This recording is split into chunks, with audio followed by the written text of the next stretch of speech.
you, Rachel.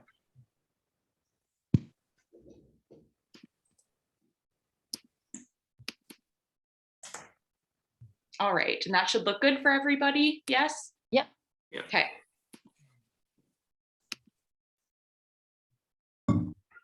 Perfect. I'll just keep admitting students in.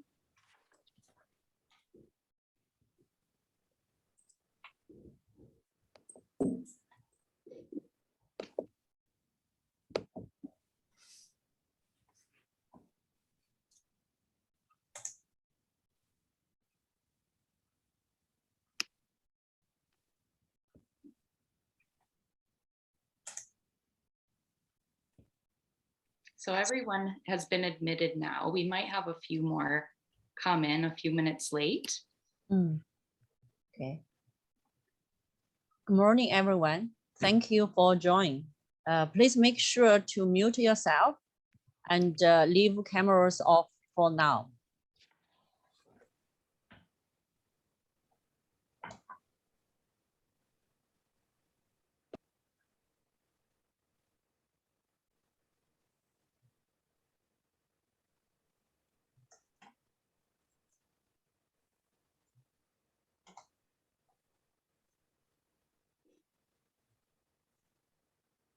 Did you have any more housekeeping announcements, Helen? Yeah. Okay. All right, we are going to begin. I want to remind everyone that this section will be recorded for those who couldn't join during this time. So good morning all, and thank you for joining for the final session for Safety Days. Our closing panel of the week's speakers led by our Dean, Suzanne Kresta.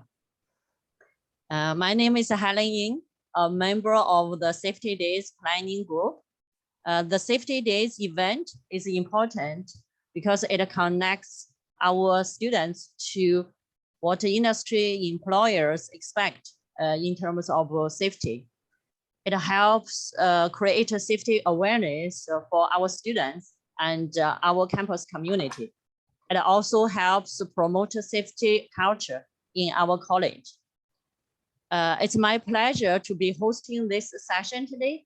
If you have any questions throughout the session, please raise your hand or comment in the chat, and we will make sure to answer your question.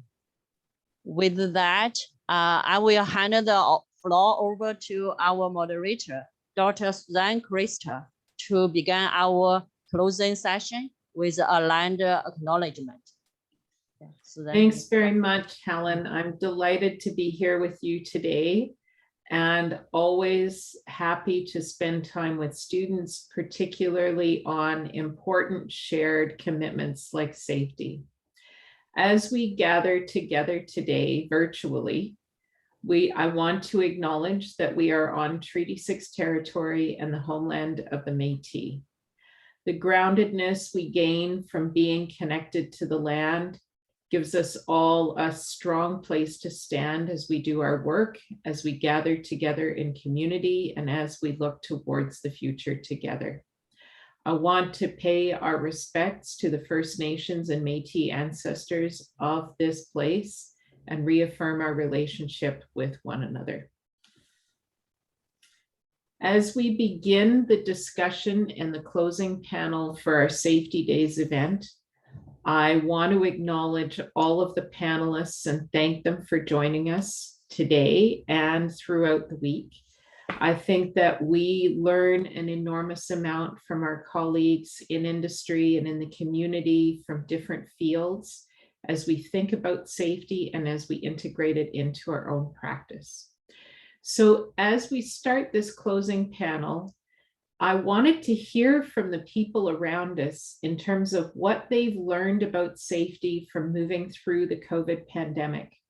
And we left this fairly wide open, but I'm going to move through the panelists and just ask them to quickly give us one or two things that they've learned over the course of the pandemic that have deepened their own safety practices. So we'll start with Tricia. Good morning, thank you. I'm guessing our learnings are pretty similar to everyone else's. We learned how resilient everybody can be and how creative people can get when they are put to the test of things have changed an awful lot, and we still need to maintain how we do business. So how are we going to grab this and run with it and take hold of it and stay successful and keep our sites open and keep our people safe? So that's, there's been a whole lot of learning around that. Thanks, Tricia. And Jamie. Yeah, I think besides basic sanitization, I think we learned a few things. I think we can work efficiently from home. So for our team, that was staying home if you're sick. So not feeling guilty that you can't come into the office, and also not commuting when the roads are bad, I think was a big safety lesson we learned. There was times where we'd come into the office and be like, wow, those roads were icy, but now it's more accepted that we turn around and just work from home, and that's just as efficient. And I think one other thing is just on the mental health side, a lot of people didn't take vacation in the year 2020 or even 2021, just because of we just didn't have anywhere to go and we had a lot of work to do. So we were working, because we were working from home day and we work at night also. And I think it just really acknowledged that taking your vacation is very important for your mental health. So I'm an advocate for taking your vacation in a year, even if it's just at home with your kids or with your family. So I think that safety in the form of your mental health is also something that we figured out this year a little bit better. That's really awesome. So really 3 new tools: stay home when you're sick, stay off the roads when they're bad, and take your vacation to keep your foundation strong. That's really super. Sasha. Well, good morning. Definitely agree with speakers before, and there's something that I learned from all of this is how we managed as a society and organizations to put COVID into our existing safety framework, and working in electrical utility, we're surrounded by various hazards, how we still manage to keep controls in place for existing hazards and incorporate something new in. And on the personal side of things, I think what I learned too is the compassion that people showed to other people. I think during the pandemic, that was incredibly important. And it's funny, as far as we're physically separated from each other, I think that common thread kind of pulled us a lot closer together. And working remotely and seeing people's kids and pets and people being inside their homes, I think it opened the window a little bit for us to see inside the lives beyond work and beyond school. And I think this was incredibly good learning for us as a society. Thanks, Sasha. And Katie. Thank you. So for us, we've been actually working from home since the start of the pandemic. We have not been back in the office. And because of that, we've learned the importance of check-ins, not just to make sure people are physically well, but also mental check-ins. And, at the start, we started with check-ins once a week with the entire group. And as we've been going on, the amount of check-ins we've been having have been increasing, and more of one-on-one check-ins and group check-ins. So I would definitely say the importance of that has been amplified throughout this pandemic. Thanks, Katie. And that being connected to people and actually checking in with them, those are 2 different skills, but really, really important and powerful, both of them. Akindele. Oh, you're muted. Oh yeah, sorry. Thank you so much. I think the major lesson I learned from COVID is knowing that we need each other, for happiness and to maintain good mental health. Working in the office, you get out of your room and you meet colleagues and you chat, you laugh, and you go for coffee. I didn't realize how much that means for happiness at work and mental health. And until lockdown started, and then we realized that, oh my goodness, you are just all by yourself inside your room at home. So like the popular saying that a cow does not value its tail until it is cut off. So I'm so glad to be back at work and be able to have a good time with my colleagues and go for coffee with them. So that's one thing I've come to realize, that yes, we need each other more than we ever think. Secondly, I learned from my experience with COVID that some unnecessary travelings can be avoided if things that we can do online, we can just simply do that rather than put ourselves under stress traveling. I used to go and administer PhD exam. I remember 3 years ago, I think shortly before COVID, I had to go and administer PhD exam in Washington, DC. I woke up very early on Thursday morning to go to Washington, DC. I didn't get there until 12 midnight.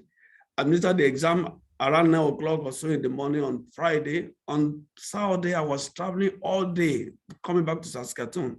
That was stressful and not good for my own mental well-being. Now I know better, that with the technology available, I could simply sit down in my office here in Saskatoon and do that. So these are some of those lessons I've learned from COVID. And I've also learned that mask is very important. I am someone that always will get flu during flu season, and my symptoms are very, very severe. Since this lockdown started, and I'll be going out, I've never had flu because I wear mask. Right now, I now see that mask actually is good, it saves life. I was in Japan about some time and I saw people wearing mask. It looks unusual to me, why wearing mask? But now I know better, that if I don't want to catch flu during flu season, I'm in large gathering where I can get the virus, then I better wear my mask. Thank you. That's wonderful, Akindele. And that extended geographic reach, the less wear and tear on your body, reducing jet lag is very strange when you're in one city and working nationally and the time zone is a little bit off. But yeah, I think masks are here to stay, and I think that they'll help us be able to interact when we are symptomatic without making other people sick, and then stay home when we're really sick and keep on trucking. That's wonderful. Kim. Yeah, thanks, Dr. Kresta. I would say, if I step back and go back to those times in early 2020, it was super overwhelming from the perspective of I had just taken over as health and safety vice president, brand new to the job, and global pandemic hits. It was like, holy smokes, how do we manage this? And really, when you break it all down, it's really risk, analysis on this huge scale. And I think as we walk through it, we really learned how to layer protection. So people have been talking about masks, people have been talking about staying home, asking yourself once a day, do I have symptoms? Is that a sore throat? Those are questions we wouldn't have asked a few years ago. We would have just went to work. It was actually a badge of honor to work while you were sick, which is just hard to even believe now when we're looking back. But, I think allowing us to push the virus into a tortuous path to get to us was key. And the other part of it is that at the end of the day, by having those different layers of protection, it allowed people to still be able to exercise their individual views. If they didn't want to get vaccinated, for example, or if they, did want to get vaccinated, it allowed us to keep everyone in the fold and working together no matter what their personal choices were, and allowed them to still have that freedom of choice, which I thought was really cool. Thanks, Kim. And Callie, can I ask you to round it off? Yeah, I think for me, one of the important lessons that I learned, especially over the pandemic, I did move into a management role as well. And just the importance of accommodations for people's, both their physical and mental health. Everyone has experienced the pandemic collectively, but we've all experienced it very differently, and it's affected us all in so many different ways. So just like even simple things like if people feel comfortable and they want to be in the office, allowing them the opportunity to do that in a safe manner. But for the people who feel more comfortable at home, also having that opportunity, and just really looking at it from both perspectives, I guess, of safety. Where do you feel the safest mentally and physically, and making sure we're accommodating people's own experiences as they are so different. Thanks, Callie. And I'll just maybe balance off the comments from Kim and Callie by saying one of the things that I learned is that the university is designed for rapid mixing in large groups of people. And so we've had to be a lot more aggressive in vaccination mandates and staying closed down when waves are going through. And it's been really, really hard to be off campus for extended periods of time and have that community really closed down, as Akindele mentioned. So we're excited to be seeing the tail end of this and to be starting to pull back together. I think we've all learned a lot about what it means to gain consent and to understand other people's comfort levels. And those conversations are really invaluable in terms of living together respectfully. So it's really, really been a big learning time for all of us. We're really, I'm going to start to encourage students that are with us to put any questions they have in the chat. We're going to give you an opportunity to talk to the panelists directly in a few minutes. We're going to open up the questions round by having cross-panel questions. So we're going to move around the table, and we've told each of the panelists that they get to ask each other a question. And so they've had a look at the different pieces of the story. And once again, I'm going to ask Tricia to start us off with a question for Jamie. Thank you. Jamie, you work in a very male-dominated industry similar to what I am in. What are your recommendations in overcoming the hurdle of the misconception that bringing in a diverse and sometimes non-typical workforce is simply because they're helping to meet a quota and not because they're necessarily the best person for that role? Thanks, Tricia. I think for me, when I'm thinking about this, I think it's always good to remember that opinions are just that. Try not to get discouraged by what other people think, or if they don't, it doesn't make their opinion right.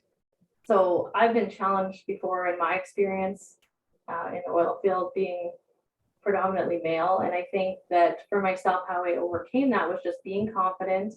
I didn't doubt myself. I did doubt myself, but I tried to bring myself out of that and be confident and essentially just prove them wrong. I think if you demonstrate your abilities and try not to ruminate or think what people are thinking about you, I think just demonstrating that you're supposed to be there and how good you are in that position, I think those doubts and misconceptions go away pretty quickly.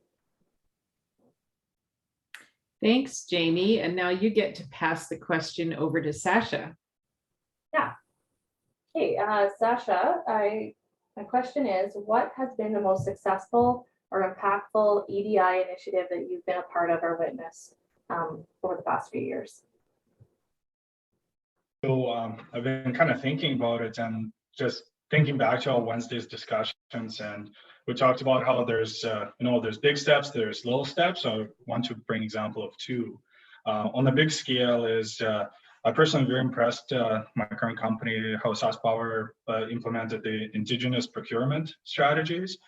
So it's a very effective way to involve indigenous communities in SaskPower's supply chain. So it's our in current projects. So on my side, I'm work a lot more on projects and just seeing the impact it has on providing sustainable, meaningful employment, long-term employment in some geographical locations where there might not be other opportunities like that. I felt it was very important. It gave a little bit of a glimpse of safety culture. So to help other Indigenous companies to embrace the safety cultures of the industry and open doors for individuals, because some of the niche and specialized professions might not be in the public eye. So working on some project which might spark interest in someone to pursue those careers in their lives. And then for a small step, which I think is also important, is somebody got us a book, and I read it to my daughter. I had to pull it out yesterday, and it's called Rosie Revere, the Engineer. So, and maybe my daughter is not going to be an engineer, chooses not to, but I hope that even reading a book like that maybe will not necessarily make her think that door is closed to her. Let's put it this way. So So I hope that answered your question. That's awesome, Sasha. And Sasha's daughter's super great. She's one of the people that we've had on screen occasionally. And so it's been really great. I will miss seeing everybody's kids for sure. It's really hard on parents when the kids are at work, but it's really lovely for the rest of us. Sasha, you have a question for Kim. I do. And Kim, so once current COVID pandemic is under control, how do you think it will change our outlook on safety around diseases and viruses in the organizations? And what do you think, what corporate changes would you like to take place personally? Great question. Thanks, Sasha. You know, really, I think we've touched on it a little bit, but it's really banished that old way of coming to work no matter what. And it used to be that big badge of honor that people would walk around with the sniffles or coughing and sneezing and not feeling well, but taking one for the team and being at work. And so, you know, that, you know, if we can, we've really kind of banished that as an idea anymore. And we're seeing, you know, now we're not seeing the amount of people getting sick in flu season. We're not seeing people with the common cold at work anymore. And yeah, that's what the win is there is less people are getting sick, but it's also for the business side, you know, the business continuity challenge of large amounts of people being out at one time can really impact operations really significantly. So really want to see that last. I hope we don't revert back. And I think the other one that I've seen that's really interesting in our frontline workers out in the field, it's really raised awareness of what I call industrial hygiene. So exposure to COVID-19 and wearing masks has really led folks to ask questions about exposure to other things. You know, should I be wearing respirator in these environments? You know, am I being exposed to chemicals? Am I being exposed to other vapors off of the process? You know, and just making sure that folks understand when and where they should be wearing respirators, supplied air, and making sure that, you know, everyone's super clear on that. And I think lastly, the connection thing. And I think someone else brought this up a little bit too, but yeah, I can just Teams call a superintendent down in Utah or Oklahoma now and talk to them. Whereas before, I might be lucky to get them on a cell phone, and really I would have to travel down to see them. And someone was saying, yeah, it takes a full day of travel to get down there to see them, to turn around, to come back. And so now we can talk almost instantaneously, and that's really changing the sharing that's going on between different parts of our business. And it's allowing us all to take all the good ideas from one area and paint them into another area really quickly. And so it's really causing a lot of efficiency and gain across the whole organization. So I'd like to see all of those things stay. Awesome, thank you. Thanks, Kim. And we're disrupting the pattern now. So I'm going to pass the baton to Katie to ask a question of Callie. Yes. So I'm wondering, while at work, what would you say is the best way to work on your mental health during a 15-minute break? Do you feel that 15 minutes throughout the workday is enough time to spend on your mental health? So to answer, I guess, the first part of your question, for myself and for anyone, I guess, who watched our virtual presentation, we quite often talk about having a backpack and being mindful of like what you're putting in your backpack every day, what rocks you're picking up, whether those are like struggles, extra stressors. So for 15 minutes, if I can sit down and take a break for my mental health, I'm thinking about, okay, what am I holding on to right now? What's in my backpack that I don't need to carry with me? What can I let go of? Or what can I do to make my backpack feel lighter? So that's kind of the first piece I would say to that. That's kind of what I feel. 15 minutes, I don't know if it's long enough. I say that because I just don't think it's enough time to kind of unwind and get your mind into a space where you know, you feel calm and can kind of move forward from there. Most recently this year, what I've done, as I mentioned, I am in a management position now. And so I often have stuff flying at me from a million directions and questions from a million people all the time. And to better serve myself and my team, I've actually set aside 2 hours a day, one in the morning, one in the afternoon, that I call my focus time. And it's my time to get my own work done. It's my mental health time where my team knows it's my boundary and they aren't to disturb me. They can also set their own focus time. I've encouraged as well, because I think it's really important that we have time so that we can manage our own stress and those like rocks and get some of the to-do list off without feeling like we're constantly interrupted. So for me, it's 2 hours a day, honestly, of me. Even though I'm completing work, I am taking that time to focus on me, my mental health, and what I need. I love all of those things. You see me sitting here taking notes. We're trying to find that focus time. And one of the universities saw that their senior leaders were just running on empty tanks before Christmas. And so they issued a full week of no meetings before and after Christmas to get that time to just catch up with the backlog and figure out where you are again. And I thought that was remarkable. And another one that I've heard is book no meetings the first day you're back from holidays. Just don't meet with anybody. Leave it completely open. So some of us probably need 2 days to catch up with the backlog and reboot some of the things that are going on. But that booked out time for yourself is super big.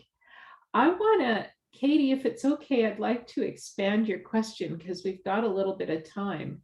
And I think the 15 minutes of self-care and that concept of time confetti that we all have.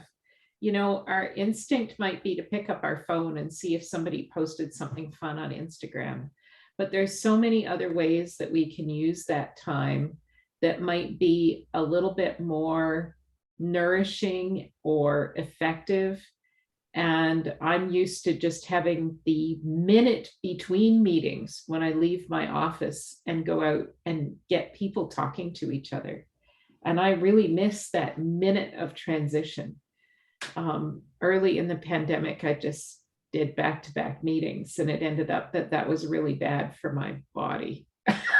I don't know if anybody else did that to themselves, but it was like, oh, you shouldn't sit still with your face locked for hours in a row. It's really, really painful after about 4 days.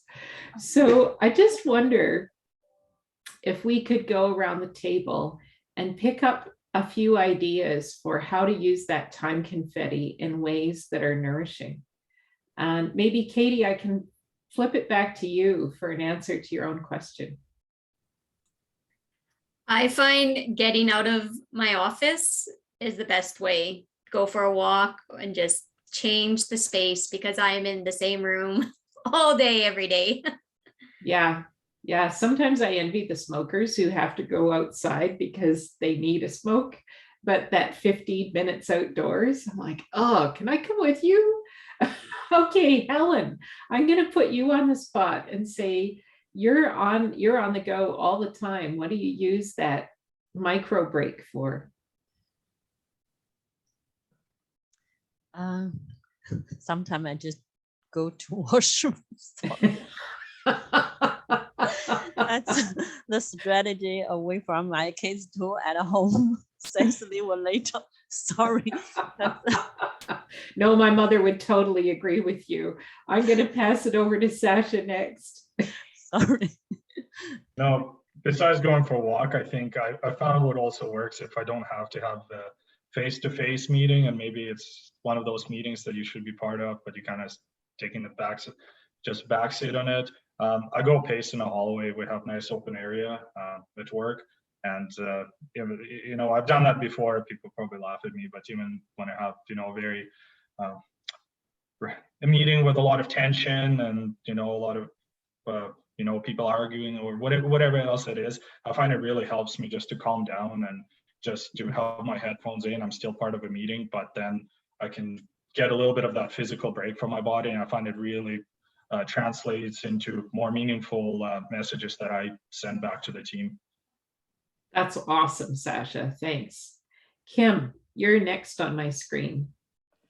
It's a great one. I think the thing I've found that sometimes works is when I can't, when there's not a lot of time and I just have a little confetti, is I often book meetings in different conference rooms around our building so that it forces me to get up and leave my office and go to another room and log in, and people are like, where are you? And it's like, well, I'm in another undisclosed location, because I sometimes just need some privacy to get work done, and my office tends to be a bit of a hub sometimes. And so I will work out of random conference rooms in the building sometimes. And just that break of getting up and going there and doing the login just really kind of it's like a little treat in the day, a little bit. Yeah, we occasionally do a day of work in Calgary, and we now have office space there. And I just find that so refreshing. The change of scenery is super, super, super powerful. Yeah. Okay, Jamie. Yeah, I agree with everything here. I like just getting out of my office to go chat with somebody, maybe not about work for a second. I like those just personal chats that kind of are refreshing throughout the day.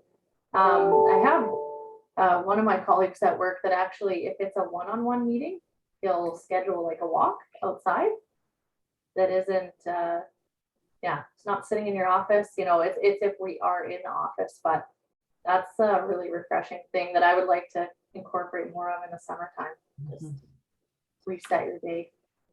Trisha, what have you got up your sleeve?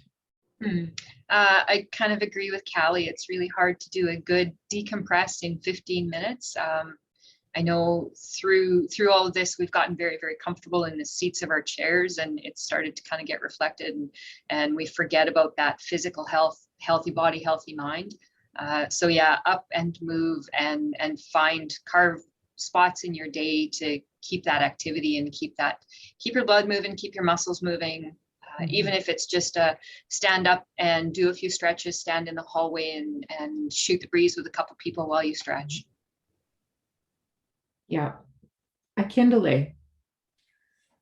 Yeah, I usually take a walk around the campus with colleagues. I find that very, very useful. When I want to get up, I call colleagues or they call me. We just take a walk around. Sometimes we walk around to Tim Horton and spend some time chatting over coffee. Very relaxing. I'm going to add a couple because making a cup of herbal tea keeps you away from the vending machine. And when you're tempted to pick up your phone, it's okay to call a friend, somebody in a different time zone, send a loved one a message, just as ways to sort of break the social media habit, but keep connected to people that you actually, you're hoping they post. Well, send them a message and tell them you're thinking of them. So all really, really great things. And one of my staff is having trouble with her computer this morning. I said, oh, it's bad dad joke time. The bad dad jokes just completely make me howl with laughter. They're really, really fun. All right. I'm going to get back to our circle of questions and say, Akindele, did you have something you wanted to ask Katie? Yeah, Katie. Yeah, knowing fully well that we need more females in the engineering profession. And that is actually what we need to have a diverse, working group. In your opinion, what do you think that the College of Engineering and Apex should be doing to attract more female into the profession of engineering? And then what advice do you have for female high school students who might watch this clip later on? Why they should give engineering a consideration? Yeah, so I think there's kind of a two-part answer to that one. I think one thing with engineering, I think it needs to, right now we're really focusing on STEM for young women and how to get them interested in that. But I think we also need to emphasize that engineering is more than just STEM. There is a people aspect of it. There is a business aspect of it. And I don't think that's been marketed well enough. I have sisters that are in more traditional fields, but they do STEM aspects in that field. So I think if this was if engineering was better shown to have other things such as meetings and project management and all that, that might be more, make it more attractive.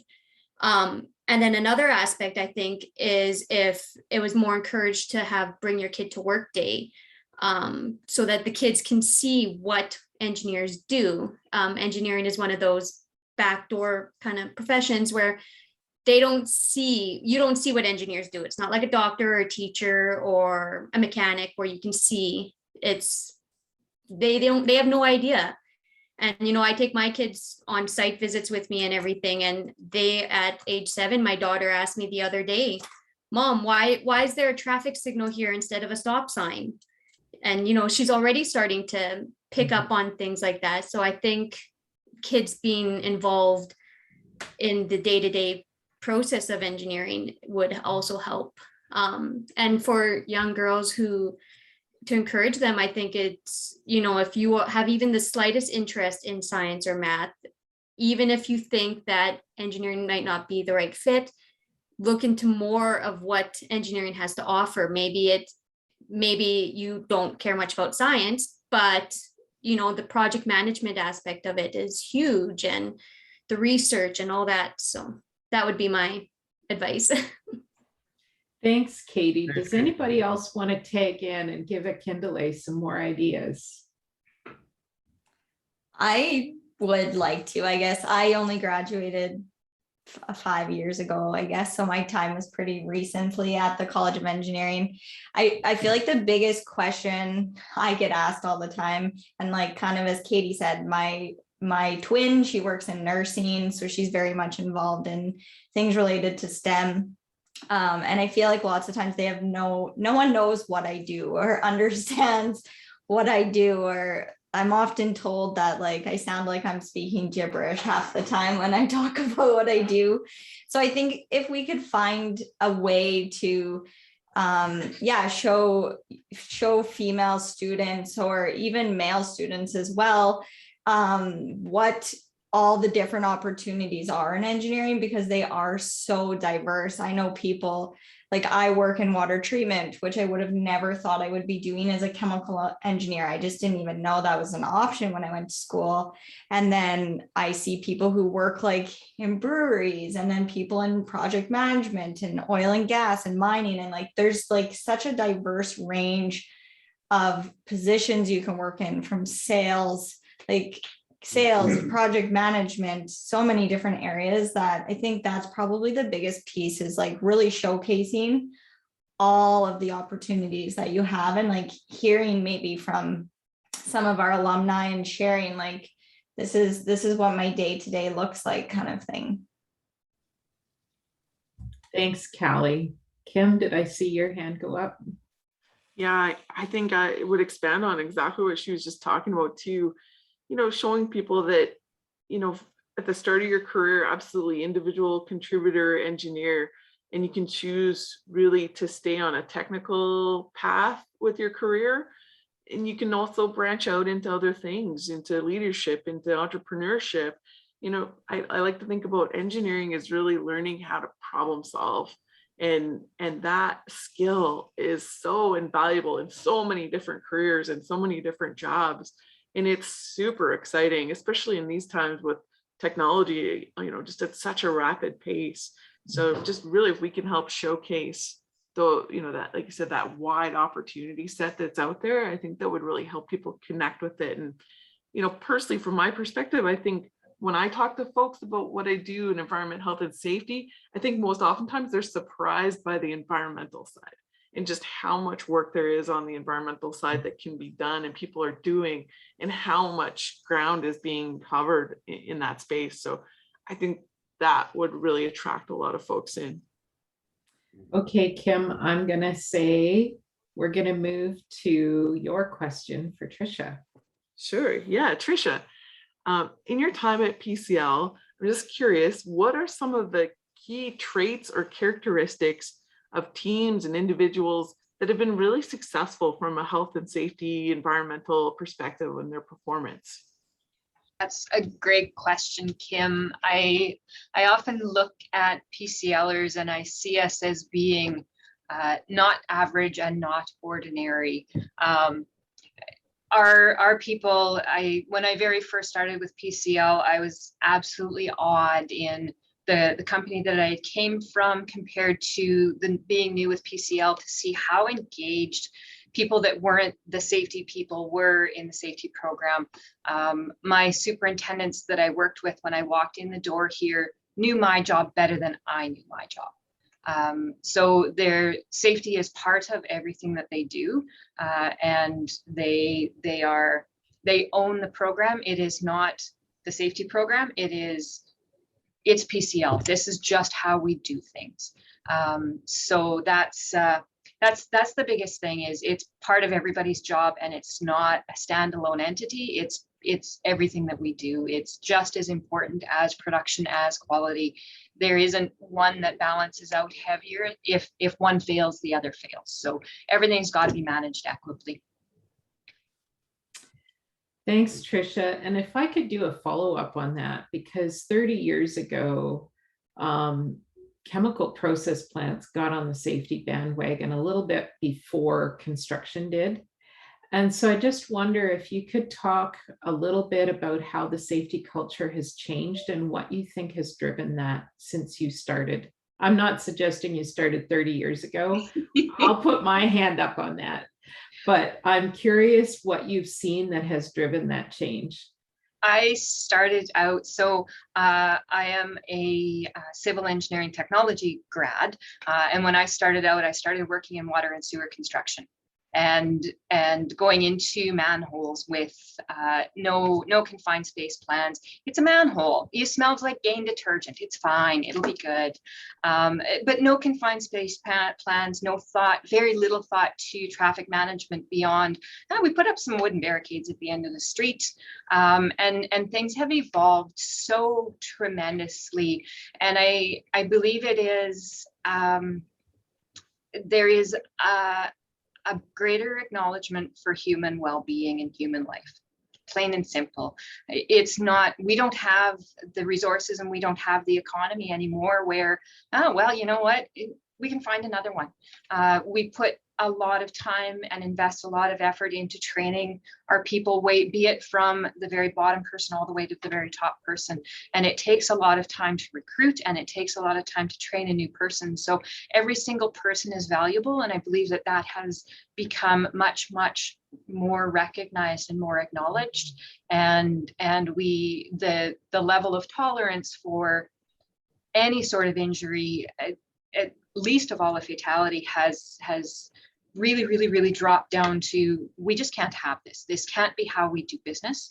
And it's recognized. It's a leading indicator of a good business. First thing you get asked when you're pre-qualifying for a project is, show us your safety program and show us your stats. And those stats are a lagging indicator, but it also goes towards showing how you are demonstrating it, how important it is to your business. And it's become very important to every business. It doesn't matter if you are in manufacturing, if you are in healthcare, it doesn't matter what your facet of business is. It's important because the people are important. That's a wonderful perspective, and really profoundly true. When you start to value your people, it's a natural to start to value their safety. Sasha, do you want to add anything on that? Because the power industry has a lot of really hazardous work, particularly after storm recovery. And I just wonder if you can give us some context for how that might have changed focus over the years and how your safety culture gets grounded. Oh, absolutely. And I guess personally, I can only speak on the last 12 years, but even then, the acceptance that we don't do dangerous work, and the value, like Trish mentioned, the value of people and putting the worker safety as a paramount. It's a very important concept. A good example, was just a few years ago, we had no power outage, no power call, and before entering the fields to do the repairs, the crews checked in with local landowner, and there was some pesticides or some other chemicals, and few years before, maybe a few years, 20 years, 30 years ago, that would not be even a call to be made. The crews would go in, we need to turn on the power at whatever cost almost. But now there's a lot more planning that goes ahead of time to ensure that the workers are safe in performing those tasks. So if there's a storm, there's outage in the middle of the night, there's a lot of analysis that goes in to see when those repairs can be done safely. And if that, so that, that really shows the maturity of how safety is taken within the industry. And I think I don't speak on behalf of SaskPower, I think that's just industry as a whole across North America. Thanks, Sasha. And I'm just going to add a university perspective here. I think there's a lot more understanding that when we invest in relationships up front, when we get through that gnarly bit of understanding the diversity in our teams and sticking with it through the storming phase until we can get to a place that everybody understands each other and can perform at their best, we actually get better outcomes and we get a better workplace. And so I think that's important for safety culture. It's important for building diversity and inclusion and belonging into the workplace. And every time we skip that step, we get ourselves into trouble. And so as a senior leader, I see that over and over again. And the challenge is to build that mentoring through all the layers of leaders in the college, right down to the ground floor. And our lab coordinators, and Helen has to do this every day with student teams and help them learn how to learn those skills. So it's a really, really big change in the environment from just fit in, shut up and get it done, to actually how can we build this so that everybody can thrive. So we're going to let the last question be put Akindele on the hot seat. And Callie, do you have a question for our new Associate Dean Academic? I do, Akindele.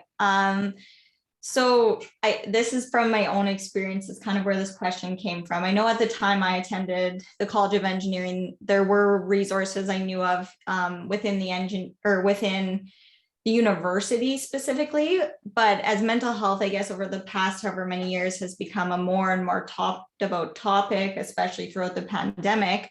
What specific resources does the College of Engineering have now or provide to students, and how are they able to access them? Well, yeah, thank you so much, Kelly. That's a very important question, and thank you for asking that. And it's good for students who are watching to be able to listen to this. And we actually in the university, we have robust, very vital resources available to ensure that our students' mental health and general well-being are well catered for.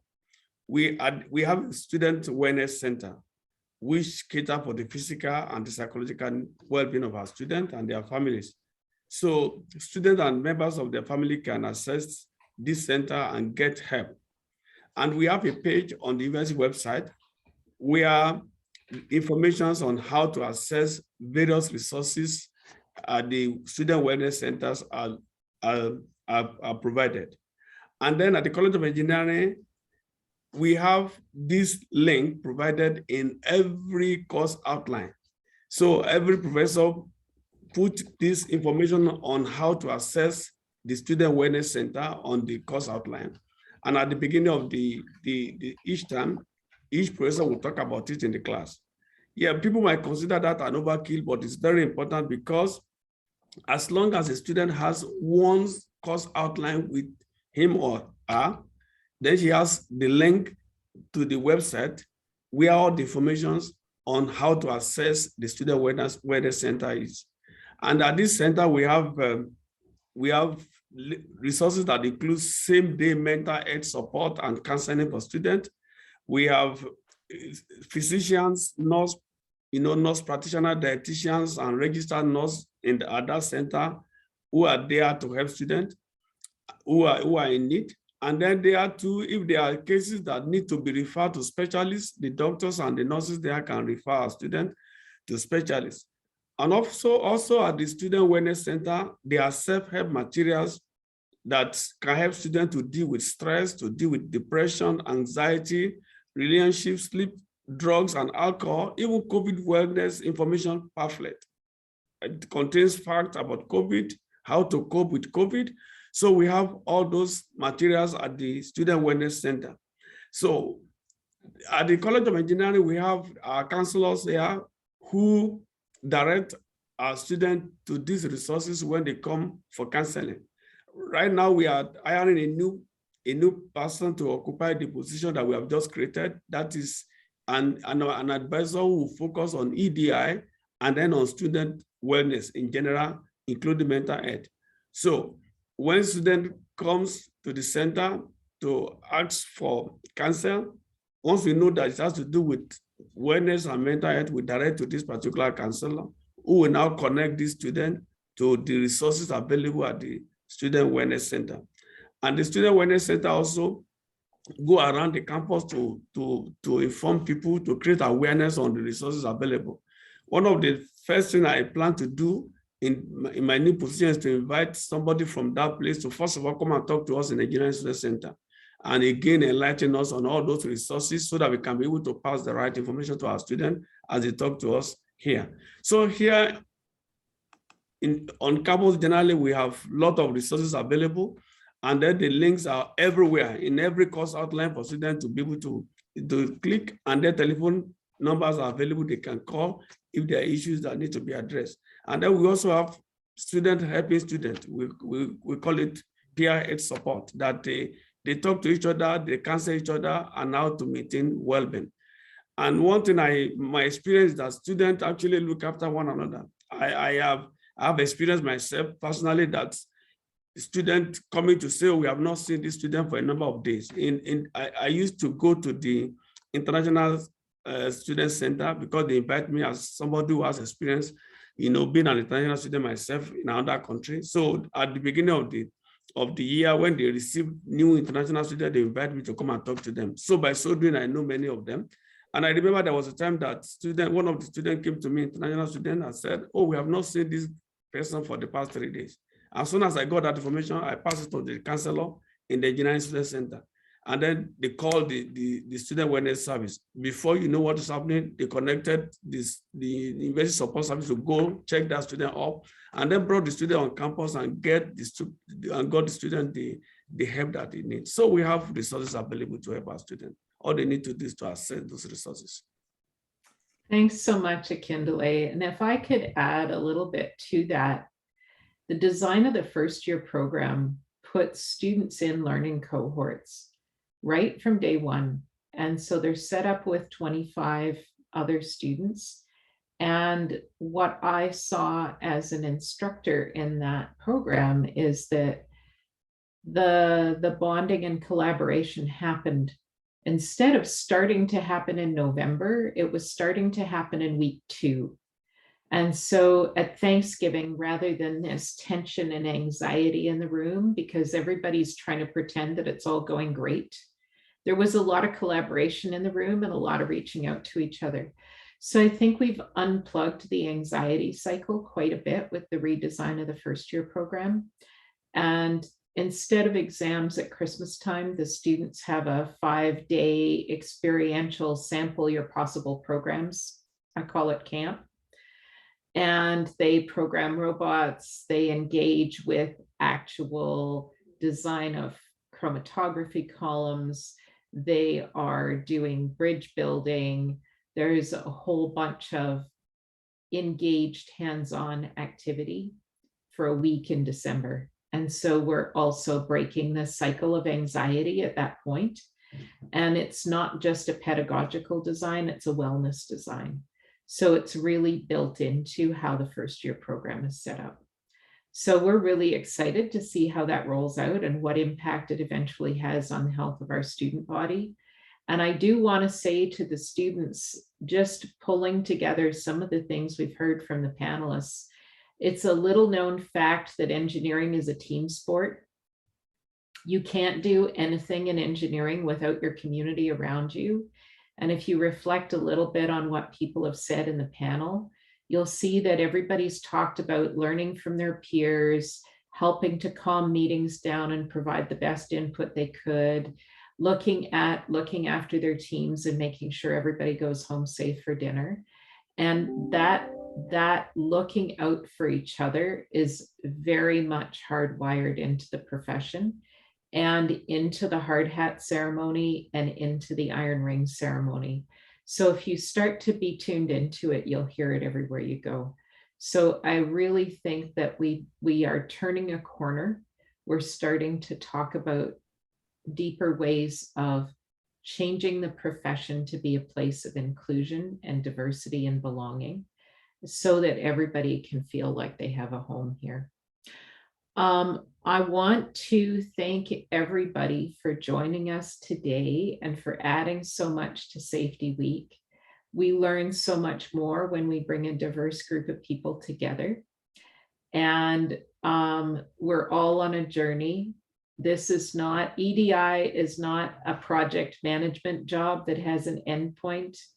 Murray Sinclair, who chaired the Truth and Reconciliation Commission, was on a radio interview the other day. He said, reconciliation is not an endpoint. It's not a box we can check. It's a journey, and we're all on that journey together. And it's unlikely that that journey is ever going to end. And I think the same thing is true about stretching our boundaries. And I've been on multiple EDI journeys in my life. It started when I was 13 and got sent off to French immersion to save the country because Quebec was on the verge of separating. And the next journey was about women in engineering and seeing that go from one faculty member in each university, one, to today where we have 18% across the country. And so we've actually made more progress on the faculty member side than we have on the student side in the last 20 years. And we're now very focused on anti-racism and on reconciliation. And those are really challenging topics. They're not going to go away.